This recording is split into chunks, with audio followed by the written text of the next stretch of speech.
السلام عليكم لي زامي ديالي، كيف نتوما؟ لاباس عليكم بخير؟ جبرتوني جيت للدار ونطيب شويه ديال العشاء باش نتعشى. جبرتوني نعمل شويه ديال الدجاج، فخيطه ديال الدجاج. هنايا شلطت البصله، هي البصله مشلضه من قبل شلطتها. غادي نحط كل هنا في الطنجره. من بعد غادي نعمل شويه ديال الاقامه. كما كتشوفوا هنايا عندي شويه ديال الخرقوم، شويه ديال السكينجبير، شويه الزعفران، شويه ديال الابزار والملحه وواحد جوج درويش ديال الثومه.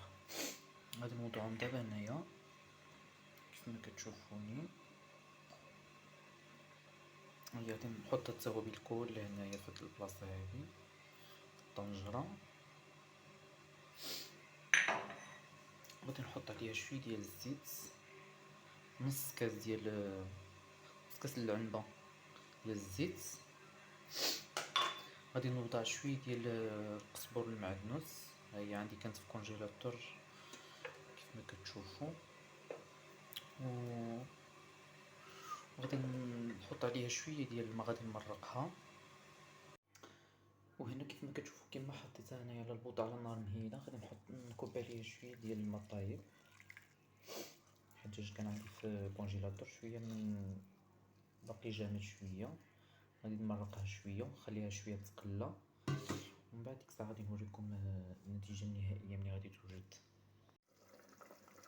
وهنا كما كتشوفوا الاصدقاء ديالي، من بعد ما حطيت الدجاج يتشحر على نار مهيله، غادي نشد عليه دابا شويه على الكوكوط وغادي يتقلى مزيان. من بعد غادي نحط فيه انا نوريكم شنو غادي ندير. من بعد غادي نزيد شويه ديال البطاطا، قطعتها هكا طريفات حتى تقلى ليا مزيان ديك الدجاج ويطيب. غادي نحيد الدجاج وغادي نحط فيه ديك المرقه، غادي نطيب فيه هاد البطاطا. كتجي اكله يا سلام روعه. وهذه هي النتيجه النهائيه ديال المرقه ديالي كيف ما كتشوفوا، جات مدغمره زوينه بزاف. وهذه هي النتيجه النهائيه كما كتشوفوا. هذه زامي ديالي جات مدغمره مزيان. هذه هي النتيجه النهائيه.